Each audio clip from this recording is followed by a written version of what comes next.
আমার মুসলমান ভাইরা গভীর মনোযোগ। আল্লাহ রব্বুল ইজ্জত ওয়াল জালাল সাইয়্যিদিনা ইব্রাহিম আলাইহিস সালামকে দিয়ে যখন কাবা ঘর পুনর্নির্মাণ করলেন, পুনর্নির্মাণের পরে মানুষ যখন কোনো ঘর বানায়, বাড়ি বানায়, ওই বাড়ি বানানোর পরে তার মেহমানকে আমন্ত্রণ করে না, ওই বাড়িকে পরিষ্কার করে পরিচ্ছন্ন করে গুছায়। আল্লাহ ইব্রাহিম আলাইহিস সালামকে দিয়ে বাড়ি বানানোর পরে বললেন, হে ইব্রাহিম, আমার বান্দাদের জন্য তুমি বায়তুল্লাহকে পবিত্র করে দাও। আমার মুসলমান ভাইরা, সাইয়্যিদিনা ইব্রাহিম আলাইহিস সালামকে দিয়ে যখন পরিচ্ছন্ন করাইলেন, গুছাইলেন, আল্লাহ রব্বুল আলামিন বলেন, হে ইব্রাহিম, তুমি মানুষকে বায়তুল্লাহ আসার জন্য আযান দিয়ে দাও। ওয়াজ্জিন ফিন নাস বিল হজ। আল্লাহ রাব্বুল আলামিন সূরা হজের 69 নম্বর আয়াতের মধ্যে বললেন, হে ইব্রাহিম, তুমি হজের জন্য আযান দিও দাও। ইব্রাহিম আলাইহিস সালাম আল্লাহকে ডাক দিয়ে বলেন, ওগো মালিক, এই মক্কা নগরীতে কোনো মানুষ নাই, কোনো বসতি নাই, আমি যদি এখানের মধ্যে আযান দেই কোনো মানুষ শুনতে পারবে না।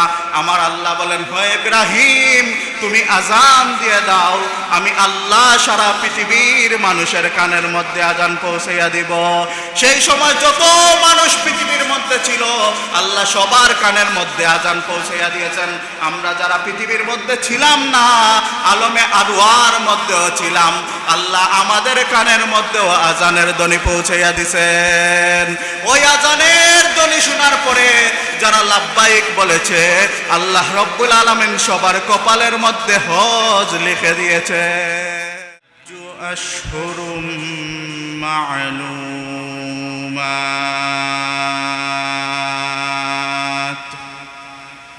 فمن فرض فيهن الحج فلا رفث ولا فسوق ولا جدال في الحج وما تفعلوا من خير يعلمه الله وما تفعلوا من خير يعلمه الله تزودوا فإن خير الزاد التقوى واتقوني يا أولي الألباب.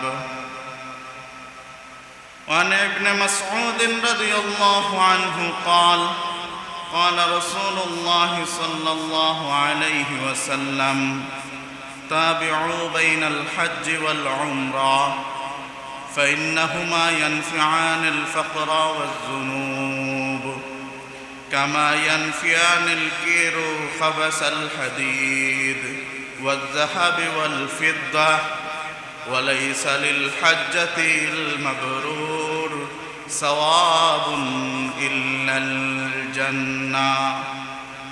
وقال تعالى في شان حبيبه آمرا ومخبرا إن الله وملائكته يصلون على النبي يا أيها الذين آمنوا صلوا عليه وسلموا تسليما.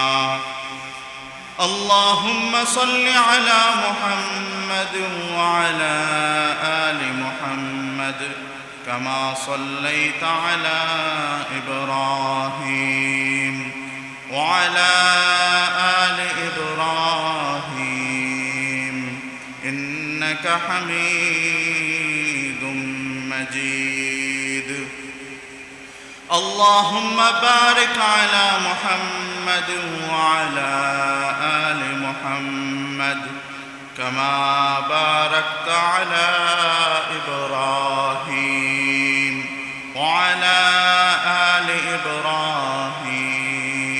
إبراهيم إنك حميد مجيد. الحمد لله, সর্বমহান সর্বশক্তিমান আল্লাহ রব্বুল ইজ্জত ওয়াল জালালের দরবারে শুকরিয়া জ্ঞাপন করি, যেই আল্লাহ রব্বুল ইজ্জত ওয়াল জালাল সাইয়্যিদুল আইয়াম পবিত্র জুমার দিনে পবিত্র জুমার নামাজ আদায় করার জন্য, জুমার নামাজের আগে বাগে কুরআনুল কারীম থেকে কিছু আলোচনা শোনার জন্য সাইয়্যিদুল মাকান আল্লাহর ঘর মসজিদের মধ্যে আসার তৌফিক দান করেছেন। এজন্য সকলে মিলে আল্লাহর শিখানো ভাষায় শুকরিয়া জ্ঞাপন করি, আলহামদুলিল্লাহ। মুহতারাম হাজরিন,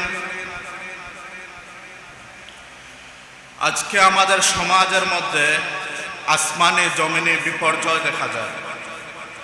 কিছুদিন আগে সবার মধ্যে হাহাকার ছিল যে বৃষ্টি হচ্ছে না, বৃষ্টি খরা দেখা দিচ্ছে, জমিনের মধ্যে ফসল নষ্ট হয়ে যাচ্ছে।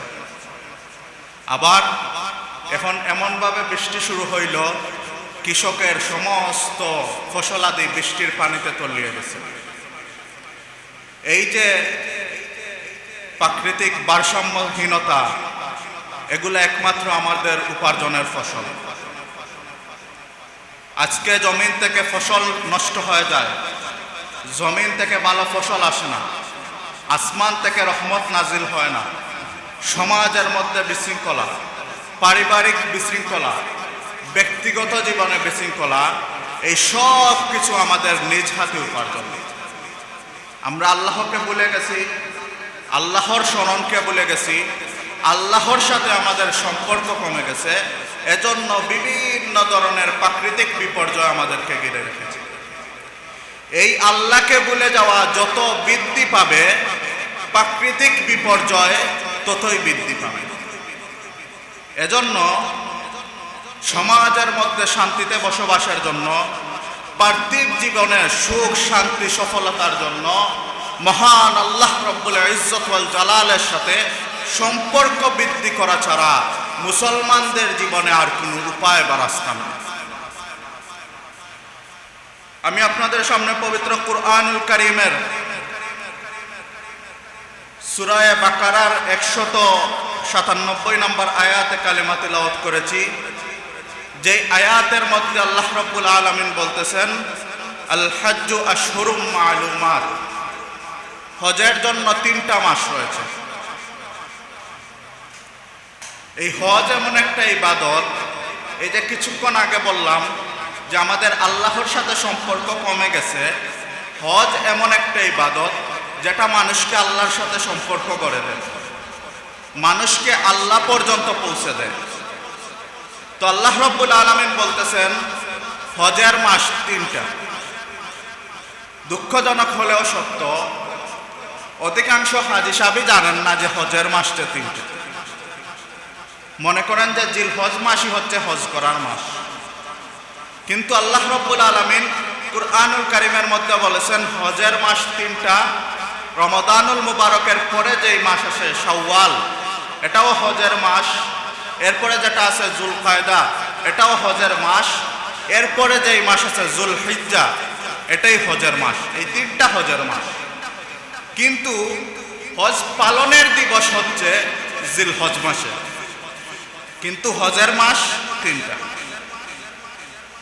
তো আল্লাহ রাব্বুল আলামিন এই 3টা মাস হজের জন্য নির্দিষ্ট করে দিয়ে এটাই বোঝাইতে চাইলেন যে শুধু হজের দিবসে আরাফার ময়দানে কিছু সময়ের জন্য গিয়ে উপস্থিত হলে আবার চলে আসলা, এটা তোমার জীবনের মধ্যে কোনো পরিবর্তন আনবে না।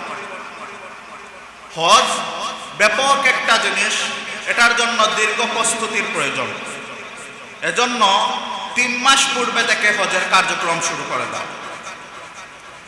এরপরে আল্লাহ রাব্বুল আলামিন বলতেছেন ফামান ফারাদা ফীহিন্নাল হজ্জা, যেই ব্যক্তি নিজের উপর হজকে আবশ্যক করে নিল, অর্থাৎ হজ করার জন্য নিয়ত করে ফেললো, হজের জন্য রওনা দিয়ে দিল, আল্লাহ রাব্বুল আলামিন বলেছেন ফালা রাফাসা ওয়ালা ফুসুকা ওয়ালা জিদালা ফিল হজ। এরা যেন 3টা কাজ থেকে নিজেকে বাঁচিয়ে রাখে, কোনো অবস্থাতেই যাতে 3টা কাজ না করে। এই 3টা কাজ কি? ফালা রাফাসা, যারা নিজের উপর হজকে আবশ্যক করলো তারা যেন অশ্লীলতা থেকে নিজেকে বেঁচে রাখে। কোনো অবস্থাতেই যাতে এদের চিন্তার মধ্যে, ধ্যান ধারণার মধ্যে অশ্লীলতা কোনো জিনিস না আসে। ওয়ালা ফুসুকা, পাপাচার। আপনি হজের জন্য রওনা করেছেন, নিয়ত করেছেন, এখন থেকে আপনি পাপাচারকে একদম জিরোর মধ্যে নিয়ে আসতে হবে। কোনো অবস্থাতেই আপনার যেন পাপাচার না হয়। ওয়ালা জিদাল ফিল হজ, কোনো অবস্থাতেই আপনার যাতে ঝগড়াঝাটি না হয়। এই তিনটা আল্লাহ রাব্বুল আলামিন শর্ত দিয়া দিলেন। এখন যদি কেউ এই তিনটা শর্ত মানে, ফালা রাফাসা ওয়ালা ফুসুকা ওয়ালা জিদালা ফিল হজ, তাহলে তার হজটা কিরকম হবে? রাজাকা ওয়ালাদাতহু উম্মুহু, সে যখন হজ থেকে ফিরে আসবে, মায়ের পেট থেকে যখন সন্তান ভূমিষ্ঠ হয়, যেমন ভাবে তার কোনো পাপাচার থাকে না, আল্লাহ রাব্বুল আলামিন ওইভাবে তাকে নিষ্পাপ করে দেবেন। আমরা রমাদানুল মুবারকে রমাদানের ফজিলত আলোচনা করছি। যেই ব্যক্তি রমাদান আল মুবারকের রোজা রাখে, আল্লাহ বলেন গুফিরা লাহু মা তাকাদ্দামা মিন যামবিহি ওয়া মা তাআখার। আল্লাহ রাব্বুল আলামিন তার পিছনের সামনের সমস্ত গুনাহকে মুছে দেন। এখন আপনারা আমাকে বলতে হবে, কোনো জিনিস যদি মুছা হয় তার মানে ওই জিনিসটা লেখা হয়েছিল। কি হয়েছিল? লেখা হয়েছিল। আর যে নবজাতক সন্তান পৃথিবীর মধ্যে আসে, তার কোনো কিছু লেখা থাকে? কি বলেন? দুনিয়ার মধ্যে যে সন্তানটার জন্মগ্রহণ হয়, ওই দিন তার পাপ লেখা থাকে না? কিছুই থাকে না, একদম খালি থাকে। তাহলে রমাদানুল মুবারকে সিয়াম সাধনা করলে আল্লাহ গুনাহ মুছে দেন, অর্থাৎ গুনাহ ছিল ওইটাকে মুছে দেন। আর হজ যে পালন করবে, হজ এত পছন্দের ইবাদত, এটা মুছে দেওয়া হয় না। যাতে কোনো গুনাহই ছিল না, গুনাহ জীবনে করে নাই, গুনার কোনো আলামতই পাওয়া যাবে না, একদম নিষ্পাপ। সুবহানাল্লাহ। আল্লাহ রাব্বুল আলামিন নবজাতকের কেন উদাহরণ দিলেন? কারণ নতুন বাচ্চা যখন জন্মগ্রহণ করে, সে যদি কোনো ইহুদির ঘরে জন্মগ্রহণ করে, কোনো নাসারার ঘরে জন্মগ্রহণ করে, কোনো ইহুদির ঘরেও জন্মগ্রহণ করে, তারপরেও সে নিষ্পাপ। কুল্লু মাউলুদিন ইউলাদু আলাল ফিতরাত, প্রত্যেক সন্তান, প্রত্যেক জন্ম তার ফিতরতের উপর হয়, অর্থাৎ ইসলামের উপর হয়। এজন্য অমুসলিমেরও যদি নবজাতক সন্তান হয়ে মারা যায়, সেও জান্নাতে যায়। কিন্তু পরবর্তীতে কি হয়? তার বাবা তাকে নাসারা বানায়, তার পরিবেশ তাকে নাসারা বানায়, তার পরিবেশ তাকে ইহুদি বানায়, তার পরিবেশ তাকে পাপাচার বানায়। কিন্তু দুনিয়াতে সে পাপ নিয়ে আসে না। যার ঘরেই আসুক, সে কি করে? নিষ্পাপ হয়ে আসে। এজন্য আল্লাহ রাব্বুল আলামিন এই নিষ্পাপ হওয়ার ঘোষণা দিয়েছেন। আল্লাহ রাব্বুল আলামিনের পরে বলতেছেন, তাজাওয়াদু ফা ইন্না খায়রাজ যাদিত তাকওয়া। তোমরা হজের জন্য প্রস্তুতি গ্রহণ করো, সব থেকে উত্তম প্রস্তুতি হচ্ছে তাকওয়া। উত্তম প্রস্তুতি কি? তাকওয়া। মুহতারাম হাজিরিন, তো এই আয়াতের মধ্যে আল্লাহ রাব্বুল আলামিন হজের মাস বললেন, এরপরে হজ কবুলের শর্ত বললেন। তো এই যে হজ কবুলের শর্ত বললেন, এই শর্তগুলা যদি না পাওয়া যায়, তাহলে যখন হজের উদ্দেশ্যে রওনা দেওয়া হবে, কেউ হজ ক্যাম্পের মধ্যে গিয়ে যখন থাকে, ওইখানের মধ্যে তার হজকে রেখে যায়। কেউ আবার এয়ারপোর্টের মধ্যে যখন যায়, ওই এয়ারপোর্টের মধ্যে হজরে রেখে যায়। আবার কেউ মক্কার মধ্যে রেখে আসে, কেউ মদিনার মধ্যে রেখে আসে। দেশে যখন আসে, তখন আর হজটাকে সাথে করে নিয়ে আসতে পারে না। কোন কারণে? ফালা রাফাসা ওয়ালা ফুসুকা ওয়ালা জিদালা ফিল হজ। এই তিনটা শর্ত সে মানতে পারে না। আল্লাহ রাব্বুল আলামিন এই যে তিনটা শর্ত দিলেন, হজের মধ্যে যখন কোনো মানুষ যায়, তখন গিয়ে সে নামাজ বাদ দেয় না। 10 লক্ষ টাকা 7 লক্ষ টাকা দিয়ে সে হজে গেছে, এখন কি সে নামাজ বাদ দিবে? বলবে না, হজের সফরে আসছে, নামাজে আসে। কিন্তু অশ্লীলতা জিনিসটা আসতে পারে। প্লেনের মধ্যে উঠলেন, একটা মেয়ের দিকে চোখ দিতে পারে, মাথার মধ্যে খারাপ চিন্তা আসতে পারে। এজন্য আল্লাহ সতর্ক করে দিলেন কি, ফালা রাফাসা। এরপরে আল্লাহ রাব্বুল আলামিন বলছেন ওয়ালা ফুসুকা, পাপাচার। এখন আপনি হজের মধ্যে গেছেন, ওইখানে বসে আপনি ফোনের মধ্যে মিথ্যা কথা বলতেছেন, তো এটা পাপাচার হচ্ছে না? আপনার হজ এখানে থেকে যাবে। ওয়ালা জিদালা ফিল হজ, ঝগড়া, এই জিনিসটা হজের মধ্যে মারাত্মক জিনিস।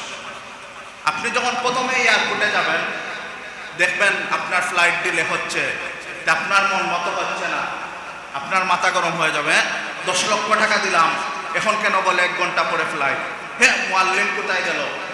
এই যে আপনি রেগে যাবেন, আপনি আরেকজনের সাথে ঝগড়া করবেন, আপনি একটা জিনিস রাখছেন, ব্যাগটা রাখছেন, আরেকজন সরাইয়া ফেলছে, হ্যাঁ আমার ব্যাগে এত টাকা, আরেকজন সরাইয়া ফেললো, এই যে ঝগড়া লাগাই দিলেন, এই আপনার হজ শেষ হয়ে গেল। এজন্য আল্লাহ রাব্বুল আলামিন স্পেশালি ভাবে এটা বলছেন ওয়ালা জিদালা ফিল হজ। তো হজ এমন একটা ইবাদত, এই হজের উদ্দেশ্য হচ্ছে আমাদের মধ্যে আমিত্ব জিনিস। আমরা মনে করি আমরা অনেক কিছু, আমরা কি অনেক কিছু, আমার অনেক পাওয়ার, অনেক টাকা পয়সা, অনেক ক্ষমতা।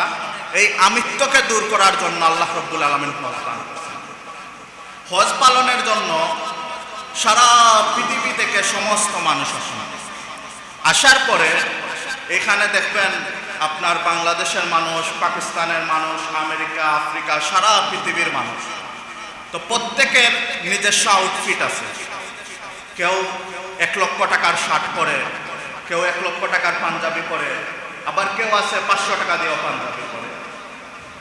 কেউ আছে এমন পারফিউম ব্যবহার করে, এমন সুঘ্রাণ ব্যবহার করে, সে যখন পথ দিয়ে হাঁটে সারা পথটা সুঘ্রাণে নিয়ে যায়। তো আল্লাহ রাব্বুল আলামিন হজের জন্য ওয়াজিব করে দিলেন, যারা হজের নিয়ত করবে তারা কি পরবে? মিকাত পার হওয়ার পূর্বে ইহরাম পরিধান করবে। এই যে সারা পৃথিবীর কোটি কোটি মানুষ আসলো, সবার মধ্যে 2টা সাদা কাপড়। কি 2টা সাদা কাপড়, সবার সমান। আর এই ইহরাম যখন পরিধান করবেন, আপনার কাছে যতই টাকা থাকুক, আপনি কি সুগন্ধি ব্যবহার করতে পারবেন? আপনি একটু তেল মাখলেন, দাড়িগুলো একটু সুন্দর করলেন, পারবেন? অর্থাৎ আপনি গোসল করে পবিত্রতা অর্জন করে আপনার শরীরের মধ্যে প্রাচুর্যের কোনো জিনিস ব্যবহার করতে পারবেন না। না 1 ফুটা তেল ব্যবহার করতে পারবেন, না একটু লোশন মাখতে পারবেন, না একটু আতর লাগাইতে পারবেন। যেভাবে গোসল করছেন শরীরের মধ্যে শুধু পানি থাকবে, আপনি 2টা কাপড় শরীরের মধ্যে লাগাইবেন আর আপনি তালবিয়া পড়া শুরু করবেন, লাব্বাইক আল্লাহুম্মা লাব্বাইক। কেন লাব্বাইক বলবেন? লাব্বাইক শব্দের অর্থ হচ্ছে উপস্থিত। আল্লাহুম্মা লাব্বাইক, হে আল্লাহ আমি উপস্থিত। লাব্বাইক লা শারীকা লাক লাব্বাইক, হে আল্লাহ আমি উপস্থিত, তোমার কি নাই? কোনো শরীক নাই। ইন্নাল হামদা, সমস্ত প্রশংসা কার? আল্লাহ রাব্বুল আলামিনের। ও নিয়ামাতা, সমস্ত নিয়ামতকার আল্লাহ রাব্বুল আলামিনের। লাকাওয়াল মুলক, এই পৃথিবীর মধ্যে সমস্ত ক্ষমতা আল্লাহ একমাত্র তোমার, আমাদের কিছুই নাই। লা শারীকা লাক, হে আল্লাহ আমি আবারও বলতেছি আপনার কোনো শরীক নাই। সুবহানাল্লাহ। এই যে তালবিয়া, এটাই হজ, এটাই হজ। অনেক হাজী সাহেব আছেন হজে যান, কিন্তু তালবিয়া জিনিসটা জানেন, তালবিয়া জিনিসটা জানেন। এই যে তালবিয়া পড়লেন যে লাব্বাইক আল্লাহ আমি উপস্থিত হয়ে গেছি, আপনি কেন উপস্থিত হইলেন? আল্লাহ আপনার কাছে ইনভাইটেশন লেটার পাঠাইছেন। কি পাঠাইছেন? ইনভাইটেশন লেটার পাঠাইছেন। আমার মুসলমান ভাইরা গভীর মনোযোগ।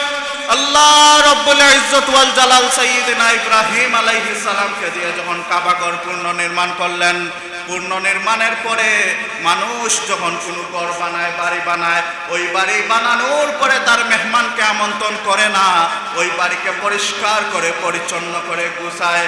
আল্লাহ ইব্রাহিম আলাইহিস সালামকে দিয়া বাড়ি বানানোর পরে বললেন, হে ইব্রাহিম আমার বান্দাদের জন্য তুমি বায়তুল্লাহকে পবিত্র করে দাও। আমার মুসলমান ভাইরা, সাইয়্যিদিনা ইব্রাহিম আলাইহিস সালামকে দিয়ে যখন পরিচ্ছন্ন করাইলেন, গুছাইলেন, আল্লাহ রাব্বুল আলামিন বলেন, হে ইব্রাহিম, তুমি মানুষকে বায়তুল্লাহ আসার জন্য আযান দিয়ে দাও। ওয়াজ্জিন ফিন নাস বিল হজ। আল্লাহ রাব্বুল আলামিন সূরা হজের 69 নম্বর আয়াতের মধ্যে বললেন, হে ইব্রাহিম, তুমি হজের জন্য আযান দিও। ইব্রাহিম আলাইহিস সালাম আল্লাহকে ডাক দিয়ে বলেন, ওগো মালিক, এই মক্কা নগরীতে কোনো মানুষ নাই, কোনো বসতি নাই, আমি যদি এখানের মধ্যে আযান দেই কোনো মানুষ শুনতে পারবে না। আমার আল্লাহ বলেন, হে ইব্রাহিম, তুমি আযান দিয়ে দাও, আমি আল্লাহ সারা পৃথিবীর মানুষের কানের মধ্যে আযান পৌঁছাইয়া দিব। সেই সময় যত মানুষ পৃথিবীর মধ্যে ছিল, আল্লাহ সবার কানের মধ্যে আযান পৌঁছাইয়া দিয়েছেন। আমরা যারা পৃথিবীর মধ্যে ছিলাম না, আলমে আরওয়ার মধ্যেও ছিলাম, আল্লাহ আমাদের কানের মধ্যেও আযানের ধ্বনি পৌঁছাইয়া দিয়েছেন। ওই আযানের ধ্বনি শোনার পরে যারা লাব্বাইক বলেছে, আল্লাহ রব্বুল আলামিন সবার কপালের মধ্যে হজ লিখে দিয়েছেন। এই যে সাইয়্যিদিনা ইব্রাহিম আলাইহিস সালাম আযান দিয়েছিলেন যে হজের জন্য আসো, মানুষকে ডাক দিয়েছিলেন, এজন্য আমরা গিয়ে আল্লাহকে বলি, লাব্বাইক আল্লাহুম্মা লাব্বাইক, হে আল্লাহ, আমরা উপস্থিত হয়ে গেছি। জুড়ে বলেন সুবহানাল্লাহ। পৃথিবীর মধ্যে কোনো জিনিসের মধ্যে তাকাইলে সওয়াব লেখা হয় না, কিন্তু আল্লাহর ঘরে তো বরকতময় ঘর। আপনি শুধু তাকিয়ে থাকবেন, প্রতিটা তাকানোর সময় যতবার তাকাবেন, যত সময় তাকাবেন, শুধু আমলনামার মধ্যে সওয়াব লেখা হয়ে যাবে। এই যে ইব্রাহিম আলাইহিস সালাম, তো বলছিলাম গত আলোচনায় যে ইব্রাহিম আলাইহিস সালাম আল্লাহর ঘর বানাইছেন। আল্লাহ ইব্রাহিম আলাইহিস সালামকে দিয়ে আল্লাহর ঘর বানাইছেন। কখন বানাইছেন? বিভিন্ন পরীক্ষায় উত্তীর্ণ হইতে হইতে যখন 100তে 100 100তে 100 এইভাবে প্রত্যেক পরীক্ষার মধ্যে 100 করে 5 নম্বর পেয়ে উত্তীর্ণ হয়েছেন, তখন আল্লাহ রব্বুল আলামিন ইব্রাহিম আলাইহিস সালামকে দিয়ে বাইতুল্লাহ বানাইছেন। এখন অনেকেই বলবেন যে কি পরীক্ষা? পৃথিবীর মধ্যে যত পয়গম্বর আলাইহিস সালাম ছিলেন, সকল পয়গম্বরের সাথে বিরোধিতা করা হয়েছে, নির্যাতন করা হয়েছে দুনিয়াতে আসার পরে। কিন্তু দুইজন পয়গম্বর এমন আছেন যারা দুনিয়াতে আসার আগেই তাদের সাথে নির্যাতন শুরু হয়ে গেছে। আল্লাহ, দুনিয়াতে আসার আগে নির্যাতন শুরু হয়ে গেছে। পরীক্ষা না? আমার ভাইরা গভীর মনোযোগ। সাইয়্যিদিনা ইব্রাহিম আলাইহিস সালাম ও সাইয়্যিদিনা মূসা আলাইহিস সালাম, দুইজন পয়গম্বর এমন রয়েছেন যারা দুনিয়াতে আসার আগেও তাদের সাথে শত্রুতা শুরু করে দিছে। সাইয়্যিদিনা ইব্রাহিম আলাইহিস সালামের পিতা ছিলেন আজর। আল্লাহ কুরআনুল কারীমের মধ্যে বলেছেন। তো আজর কে ছিলেন? আজর তৎকালীন সময়ে বাবেল শহর, বর্তমানে ইরাকের বাগদাদ, ওই বাগদাদের বাদশা ছিল বাদশা নমরুদ। কিছুদিন আগে আলোচনায় বলছিলাম পৃথিবীর মধ্যে 4 জন বাদশা ছিলেন, সারা পৃথিবীর রাজত্ব করেছিলেন।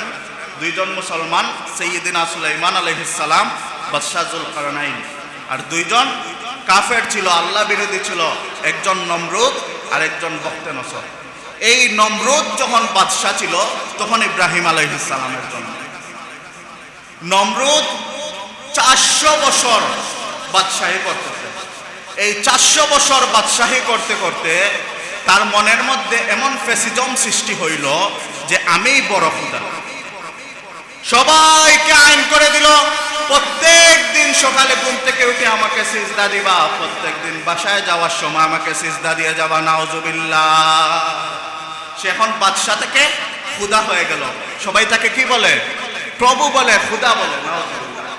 আর এই নমরুদের প্রধানমন্ত্রী, প্রধান পুরোহিত ছিল আজর, যিনি ইব্রাহিম আলাইহিস সালামের বাবা।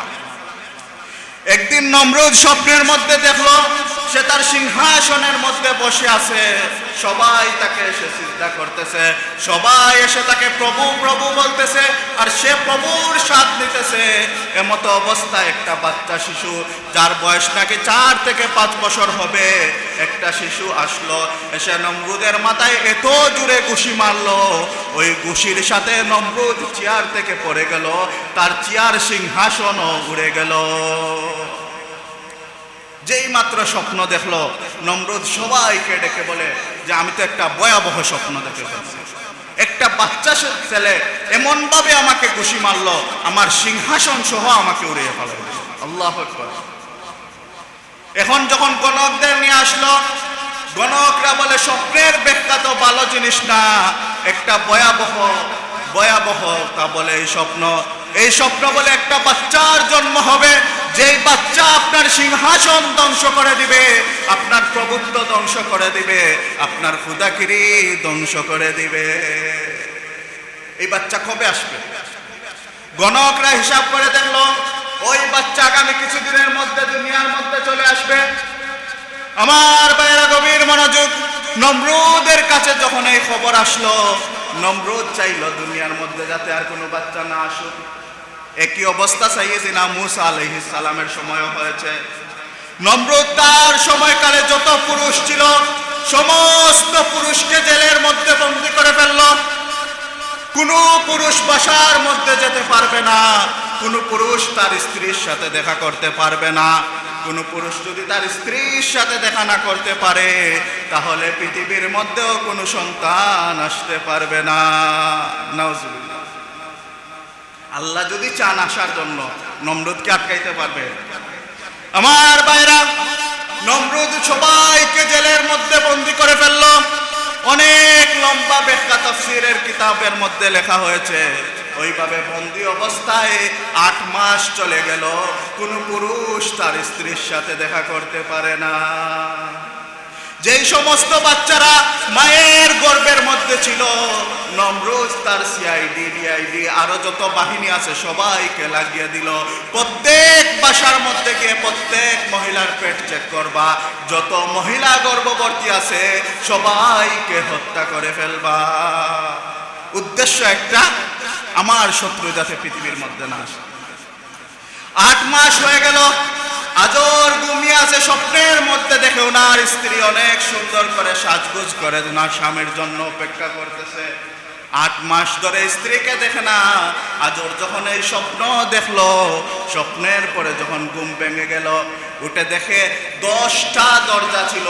তাফসীরের কিতাবের মধ্যে লেখেন 10টা একটা একটা করে 10টা পার্টিশন ছিল। ওই 10টা পার্টিশনের মধ্যে আবার সিকিউরিটি গার্ড লাগানো ছিল। আজর যখন ওই স্বপ্ন দেখলো, তার মনের মধ্যে আকাঙ্ক্ষা জাগলো স্ত্রীর সাথে দেখা করার। সবাই তাকিয়ে দেখলো ঘুমিয়ে গেছে। আজর বের হওয়ার জন্য যখন বের হইল, প্রত্যেকটা গেটে গিয়ে যখন হাত দেওয়ার সাথে সাথে প্রত্যেকটা গেট মাটির নিচে ঢুকে যায়। এইভাবে একটা একটা করে 10টা গেট পাড়ি দিয়ে আজর তার বাসার মধ্যে চলে যায়। বাসার মধ্যে যখন গেছে, গিয়ে দেখে তার স্ত্রী সত্যি সত্যি অনেক সাজগোজ করে বসে আছে।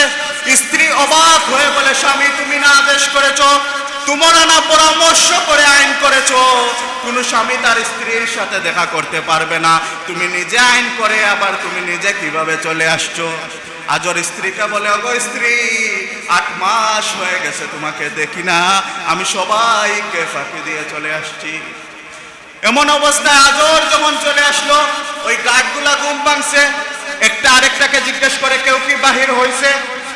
আরেকটা বলে, না না, এই কথা বলা যাবে না, কেউ বাহির হওয়ার কোনো সুযোগ নাই, এই কথা যদি বলি আমাদেরকে হত্যা করে ফেলবে। এমতো অবস্থায় আজর বাসার মধ্যে চলে গেল, স্ত্রীর সাথে দেখা করলো। আবার যখন চলে আসবে, ঠিক অবস্থায় দেখে প্রত্যেকটা গার্ড ঘুমিয়ে আছে। গেটের মধ্যে হাত রাখে, হাত রাখার সাথে সাথে গেটগুলা নিচে ঢুকে যায়। সে আবার ওই জেলের মধ্যে ঢুকে গেল।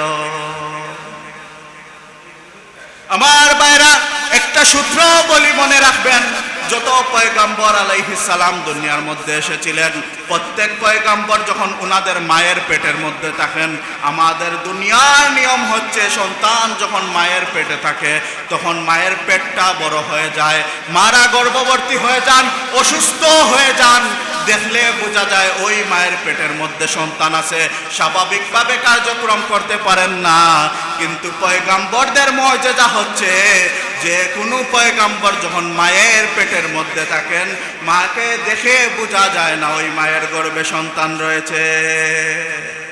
এটা পয়গাম্বরদের মুআজিজা। পেটের মধ্যে বোঝাও যায় না, আবার ওই মা এই যে গর্ভ অবস্থার একটা অসুস্থতা আছে এটাও বোঝা যায় না। স্বাভাবিক মহিলা যেরকম ওনারাও এরকম থাকেন। এটা পয়গাম্বরদের মুআজিজা। এখন প্রত্যেক দিন গোয়েন্দারা চেক করে, কিন্তু আজরের স্ত্রীকে কি দেখলে বোঝা যায় ওনার পেটের মধ্যে বাচ্চা আছে?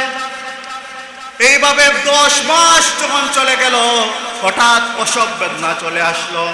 আজরের স্ত্রী যদি বলে বাসার মধ্যে যদি আমি সন্তান প্রসব করি তাহলে সাথে সাথে সন্তানকে মেরে ফেলবে। উনি পাশের মধ্যে একটি গুহার মধ্যে চলে গেলেন। ওই গুহার মধ্যে সন্তান প্রসব হলো। ওই সন্তান আর কেউ না, সাইয়্যিদিনা ইব্রাহিম আলাইহিস সালাম। এখন তো গুহার মধ্যে থাকা যাবে না, এখানের মধ্যে খাবার নাই। আর এই গুহার মধ্যে থেকে যদি ইব্রাহিম আলাইহিস সালামকে বাসার মধ্যে নিয়ে আসি তাহলে ওই ইব্রাহিম আলাইহিস সালামকে হত্যা করা হবে। মা কি করবেন? ইব্রাহিম আলাইহিস সালামের চেহারা এত সুন্দর ছিল, পৃথিবীর মধ্যে যত নবী আলাইহিস সালাম এসেছেন, যত আম্বিয়া আলাইহিস সালাম এসেছেন, প্রত্যেকের চেহারা এত সুন্দর ছিল, পৃথিবীর কোনো মানুষের চেহারা এত সুন্দর হয় না। এখন মা দেখেন এত সুন্দর চেহারা, বাচ্চার দিকে যখন তাকান, মা এত সুন্দর চেহারা, কি করবেন? বাচ্চাকে 3 বার দুধ পান করাইলেন। কি করলেন? 3 বার দুধ পান করাইলেন। দুধ পান করানোর পরে আজ ইব্রাহিম আলাইহিস সালামের মা মনে করলেন আমি যদি বাসায় নিয়ে যাই তাহলে আমার সন্তানকে আমার সামনে কেটে হত্যা করে ফেলা হবে, জব করে দেওয়া হবে। তাহলে আমার সন্তানকে আমার চোখের সামনে হত্যা করার থেকে আমি গুহার মধ্যে ফেলে যাই, ওই না খেয়ে মরে যাক, এটাই ভালো। তবে আমার চোখের সামনে আমার সন্তানকে মারা ফেলব না। কি বলেন? নিজের সন্তানকে চোখের সামনে হত্যা করা ভালো না চোখের অদৃশ্যে হত্যা হওয়া ভালো? না খাইয়া মারা গেছে, আমি দেখলামও না, কষ্টও পাইলাম না, কিন্তু আমার সামনে যদি হত্যা করে এটা তো আমি সহ্য করতে পারবো না। ইব্রাহিম আলাইহিস সালামের মা একদিনের বাচ্চাকে গুহার মধ্যে রেখে আসলেন। ওই গুহার মধ্যে একটা বড় পাথর চাপা দিয়ে রেখে আসলেন, কান্না করে করে বাসায় রেখে আসলেন, আমার সন্তানটা না খেয়ে খেয়ে মারা যাবে। সাইয়্যিদিনা ইব্রাহিম আলাইহিস সালামকে রেখে আসলেন। এইভাবে যখন 1 দিন 2 দিন চলে যায়, হঠাৎ ইব্রাহিম আলাইহিস সালামের মার মনের মধ্যে আসলো আমার বাচ্চাটা তো মরে গেছে, আমার বাচ্চাটা তো না খেয়ে মারা গেছে, একবারটা দেখে আসি আমার বাচ্চার লাশটা আসেনি না পোকামাকড়ে খেয়ে ফেলেছে। সাইয়্যিদিনা ইব্রাহিম আলাইহিস সালামের মা বাচ্চা মরে গেছে মনে করে যখন গুহার মধ্যে গিয়ে গেলেন যে আমার বাচ্চাকে দেখে আসি, গিয়া দেখলেন মাত্র 2 দিন হয়েছে, কিন্তু ইব্রাহিম আলাইহিস সালাম 2 বছরের বাচ্চার মতো তাজা হয়ে গেছে। আশ্চর্য হয়ে গেছেন, যেখানে না খেয়ে মারা যাওয়ার কথা এখানে মাত্র 2 দিনে কয় বছরের সমান হয়েছেন? কয় বছরের? 2 বছরের বাচ্চাকে যখন কুলে নিয়ে স্তন দিলেন দুধ পান করার জন্য, ইব্রাহিম আলাইহিস সালাম আর দুধের মধ্যে মুখ লাগালেন। আমার ভাইরা, হযরত ইব্রাহিম আলাইহিস সালামের মা অবাক হয়ে গেলেন এই বাচ্চা কি পান করে ওই গুহার মধ্যে। তখন দেখতে পান আল্লাহ রাব্বুল আলামিন ইব্রাহিম আলাইহিস সালাম উনার আঙ্গুল চুষতে থাকেন। আর ওই আঙ্গুল যখন চুষেন, আঙ্গুল দিয়া এমন দুধ আসে, ওই দুধ খাইতে খাইতে দুধ আরো মাটির মধ্যে পড়ে যায়। তাফসীরের কিতাবের মধ্যে লেখেন সাইয়্যিদিনা ইব্রাহিম আলাইহিস সালাম যখন ওই গুহার মধ্যে ছিলেন, আল্লাহ রাব্বুল আলামিন উনার 5 আঙ্গুলকে জান্নাতের 5টি নহর বানিয়ে দিয়েছিলেন। আল্লাহু আকবার। বাঁচায় কে? আল্লাহ রাব্বুল আলামিন। জন্মের আগে পরীক্ষা শুরু হয়েছে, দুনিয়াতে আসার দেওয়া হবে না। দুনিয়ার মধ্যে আনছেন কে? গুহার মধ্যে রেখে আসা হয়েছে, যেখানে না খেয়ে মারা যাবে। খাবার কে পৌঁছাইছেন? জান্নাত থেকে আল্লাহ রাব্বুল আলামিন পৌঁছাইছেন। আমার বাইরে গভীর মনোযোগ। এইভাবে 21 দিন চলে গেল। নমরুদের নিয়ম ছিল 22 দিন পরে পরে তার মজমার মধ্যে গণকদের নিয়ে বসে হিসাব করা হয়। গণকরা বলে কি অবস্থা, আপডেট কি? 22 দিন পরে যখন বসছে, হঠাৎ গণকরা সংবাদ দিল, হায় হায় কি হয়ে গেল, যেই জন্য সমস্ত মানুষকে জেলের মধ্যে ঢুকানো হয়েছে, সমস্ত পুরুষকে, ওই বাচ্চাটা তো দুনিয়ার মধ্যে চলে আসছে। কি 21 দিন আগে দুনিয়ার মধ্যে চলে আসছে। এখন আবার সবাইকে নিয়ে মশওয়ারার মধ্যে বসলো, এখন কি করা যায়। সবাই বলল, তাইলে তো এখন আর জেলের মধ্যে আটকাইয়া লাভ নাই, সবাইকে ব্রিফিং দেন, এই জেলের লোকগুলাই যাতে আমাদের হয়ে কাজ করে, সবাইকে বাড়ির মধ্যে পাঠিয়ে দেন, সবাই সবার বাড়ির মধ্যে চলে যাক। এখন মিশন একটাই, এই একদিন থেকে নিয়ে 1 মাসের যত বাচ্চা পাওয়া যাবে সবাইকে হত্যা করা হবে। নাউজুবিল্লাহ। হযরতে ইব্রাহিম আলাইহিস সালামের বাবা আজর যখন বাসার মধ্যে যান, তখন লোকরা ডাক দিয়ে বলে, হে আজর, তুমি তো জেলের মধ্যে ছিলা, কিন্তু তোমার স্ত্রী তো প্রক্রিয়া শুরু করে দিছে। তোমার স্ত্রী তো প্রত্যেক দিন ওই দিকে কোথায় যায় আমরা দেখি, আবার ওই দিক থেকে আসতেও দেখি। এখন আজরকে যখন ওই কথা বলল, আজর বাসার মধ্যে গিয়ে ঘুমের বান ধরছে, কিন্তু আজর তো ঘুমায় না, আজকে স্ত্রীকে ধরতে হবে। মানুষ বলেছে প্রত্যেক দিন স্ত্রী কোথায় চলে যায়। গভীর রাত যখন আসলো, হযরতে ইব্রাহিম আলাইহিস সালামের মা ঘুম থেকে উঠে আগলস আগলস করে ধীরে ধীরে ওই দিকে রওনা দিলেন, গুহার মধ্যে রওনা দিলেন। পিছে পিছে আজরও যায়, দেখি আজকে তো মানুষ সত্য কথা বলছে, আজকে ধরে ফেলবো। এমতো অবস্থায় হঠাৎ গুহার মধ্যে যখন ঢুকলেন, পিছনে আজরও ঢুকলো। ঢুকে দেখে একটা সন্তান রয়েছে, তো ফুটফুটা সন্তান, যেই সন্তানকে দেখতে 2 বছরের বাচ্চার মতো লাগে। জোরে বলেন আল্লাহু আকবার। বয়স কতদিন হয়েছে? মাত্র 22 দিন বয়স হয়েছে, কিন্তু দেখতে 2 বছরের বাচ্চার মতো লাগতেছে। আজর বলে, এই বাচ্চাটা কোথায় পাইলা? তখন আজরের স্ত্রী বলে, ওই যে একদিন তুমি জেল থেকে পলাইয়া আসছিলা, আমার গর্ভে সন্তান আসছিল, এটা তোমার ওই সন্তান। আজর অবাক হয়ে যায়, আমি তো আসছি মাত্র 1 বছর আগে, ওই বাচ্চার বয়স তো 2 বছর হয়ে গেছে। তখন আজরের স্ত্রী বলে, না না, ওই বাচ্চাটাকে আমি বয়ে এখানে রেখে দিয়েছিলাম, ওই বাচ্চাকে আমি দুধ পান করাই নাই, ওই বাচ্চা তার আঙ্গুল চুষে দুধ খায় এবং এত দুধ খায় যাতে মাত্র 22 দিনে 2 বছরের সমান হয়ে গেছে। আমার ভাইরা, স্বামী স্ত্রী পরামর্শ করতে লাগলো। নমরুদের আইন হচ্ছে মাত্র 1 মাসের বাচ্চাকে হত্যা করা, এটা তো 2 বছরের বাচ্চা, এটাকে হত্যা করবে না। সুতরাং এত সুন্দর বাচ্চাকে গুহার মধ্যে রাখা যায় না, ওই বাচ্চাকে যে কেউ চুরি করে নিয়ে যাবে। ওই বাচ্চাকে স্বামী স্ত্রী পরামর্শ করে বাসায় নিয়ে আসলো। বাসার মধ্যে যখন নিয়ে আসলো, নমরুদের গোয়েন্দা বাহিনী আসলো। আসার পরে যখন বাচ্চার কান্না শুনলো, গোয়েন্দা বাহিনী বলতেছে, এই তো পাইছি, আজরের ঘরেই বাচ্চা রয়েছে। কথা আছে না, শস্যার মধ্যে ভূত। তখন যখন আরো বড় বড় অফিসার আসলো, এসে দেখে বলে, কি বাচ্চা পাইছো? আমরা খুঁজতেছি 1 মাসের বাচ্চা, কিন্তু ওইটা তো 1 মাসের বাচ্চা না, ওইটা তো 2 বছরের বাচ্চা। আল্লাহু আকবার। আমার ভাইরা, হযরতে ইব্রাহিম আলাইহিস সালামকে দুনিয়ার মধ্যে হেফাজত করলেন কে? আল্লাহ রাব্বুল আলামিন হেফাজত করলেন। ইব্রাহিম আলাইহিস সালামের বয়স তখন হয়ে গেল 4-5 বছর।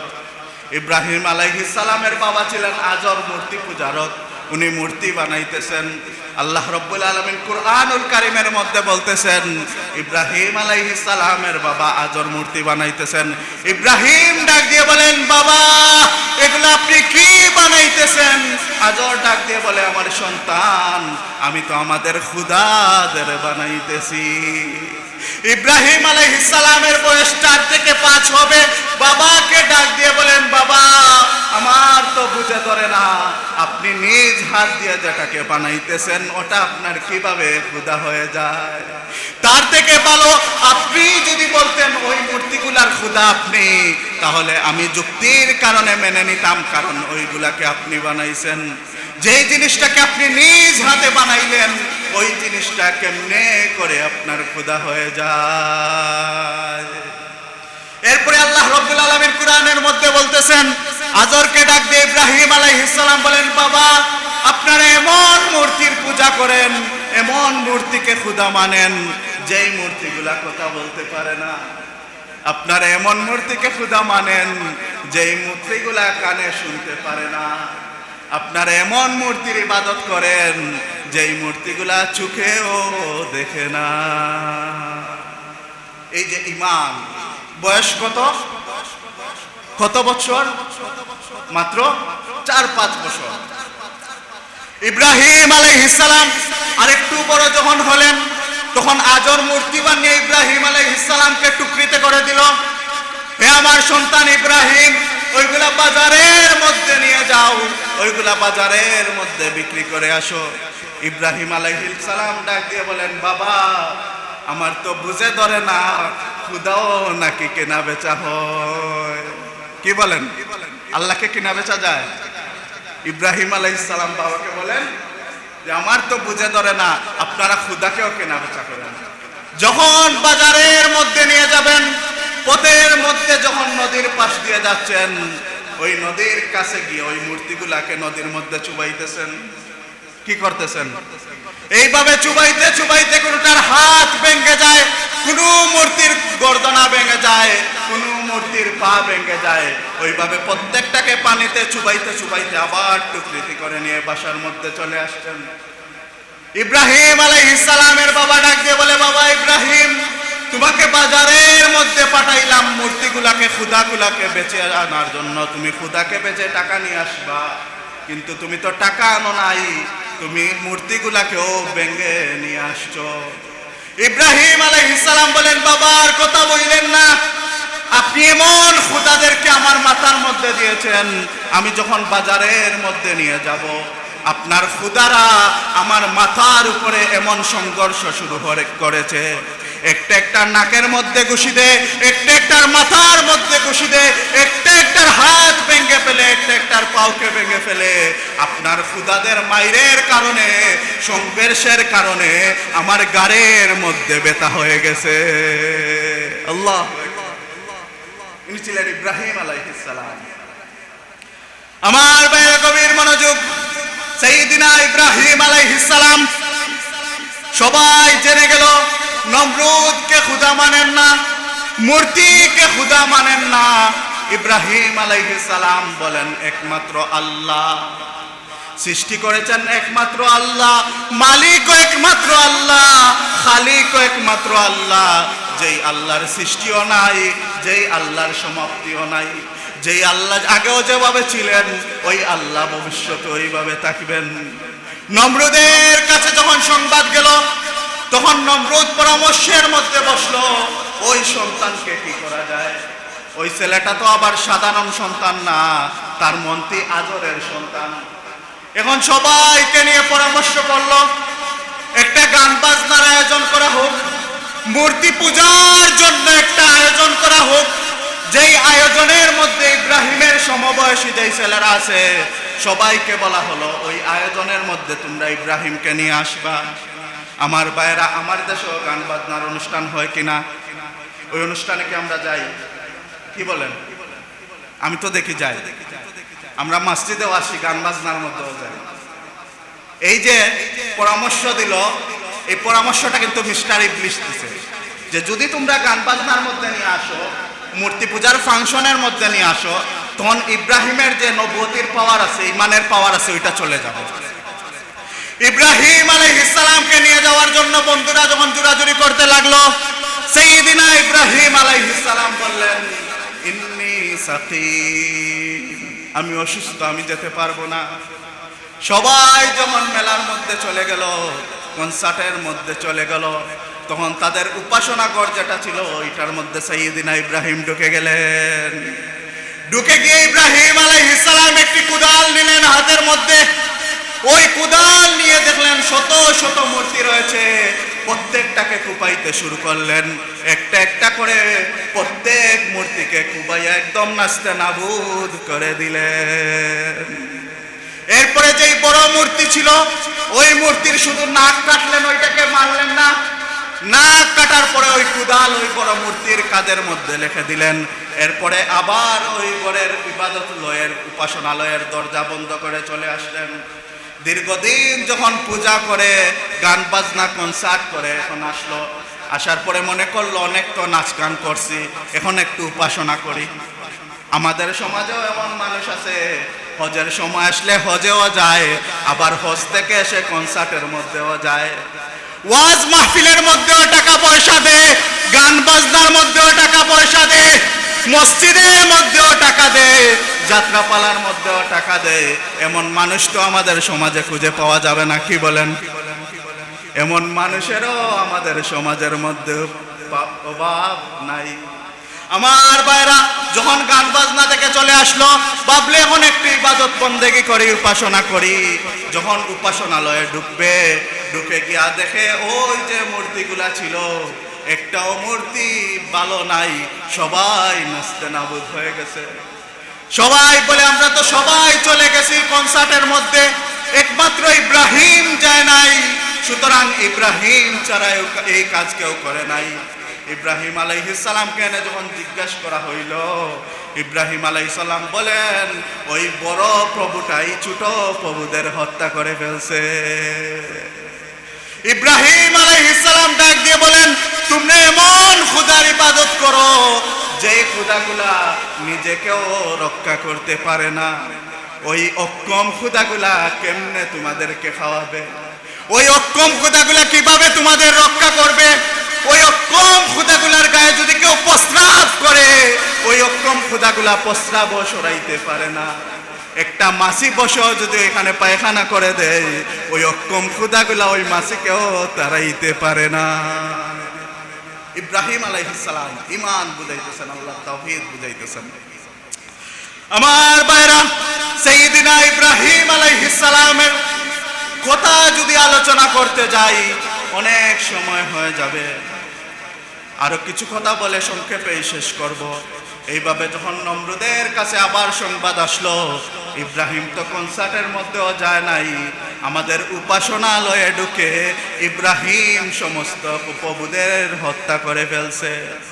নমরুদ এবার বলল, না না, অনেক কৌশল অবলম্বন করেছি, অনেক বোঝানোর চেষ্টা করেছি, আমার মন্ত্রী আজরের পুত্র হলেও কি হবে, ইব্রাহিমকে আর ছাড় দেওয়া যাবে না। সুতরাং কি করা যায়? সবাই মিলে পরামর্শ দিল, বিশাল অগ্নিকাণ্ড জ্বালানো হবে, আর ওই অগ্নির মধ্যে ফেলে সাইয়্যিদিনা ইব্রাহিমকে হত্যা করে ফেলা হবে। নাউজুবিল্লাহ। নমরুদ ইব্রাহিম আলাইহিস সালামকে হত্যা করার জন্য অগ্নি প্রজ্বলন করলো। এই আগ্নি এত ভয়াবহ আগ্নি ছিল, ওই আগ্নির কারণে আকাশে দিয়ে যদি কোনো পাখি উড়ে যাইতো, ওই পাখিটা জ্বলে পুড়ে অগ্নির মধ্যে পড়ে যাইতো। মাইল কামাইল অগ্নির তাপে মানুষ অস্থির হয়ে গেল, সব কিছু জ্বলে ছারখার হয়ে গেল। ওই অগ্নির মধ্যে ইব্রাহিম আলাইহিস সালামকে ফেলবে। আমাদের সমাজে দেখবেন দূরে কিছু হলে ক্রেন দিয়ে কাজ করা হয়।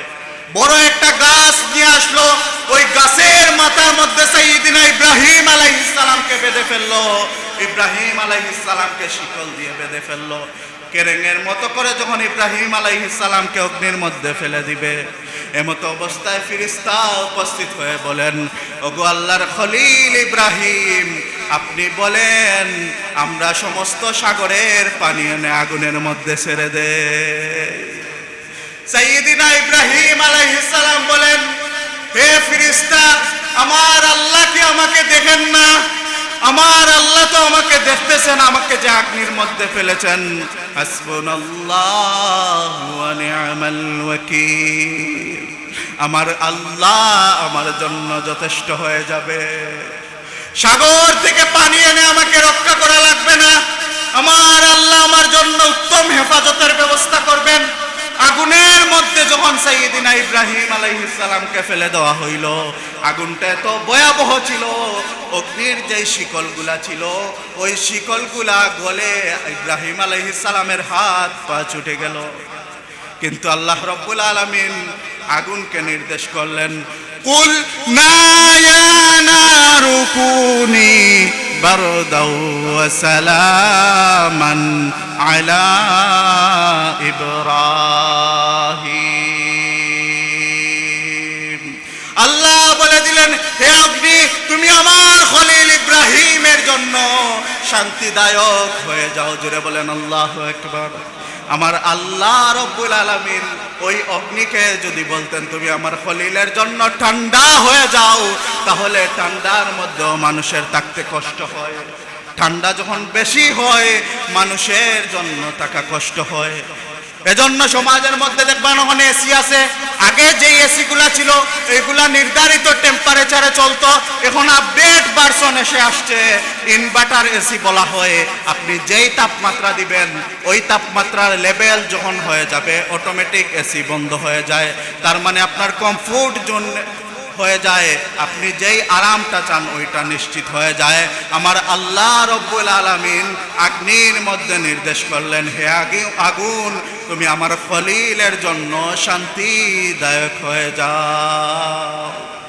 সাইয়্যিদিনা ইব্রাহিম আলাইহিস সালাম বলেন, উনার হায়াতের মধ্যে যতদিন ছিলেন সাইয়্যিদিনা ইব্রাহিম আলাইহিস সালাম ওই অগ্নির সময় আমি সব থেকে শান্তিদায়ক অবস্থায় ছিলাম। মোহতারাম হাজরিন, সময় শেষ হয়ে গেছে, আরো অনেক ঘটনা রয়েছে। এরপরে ইব্রাহিম আলাইহিস সালাম হিজরত করলেন। ইব্রাহিম আলাইহিস সালামের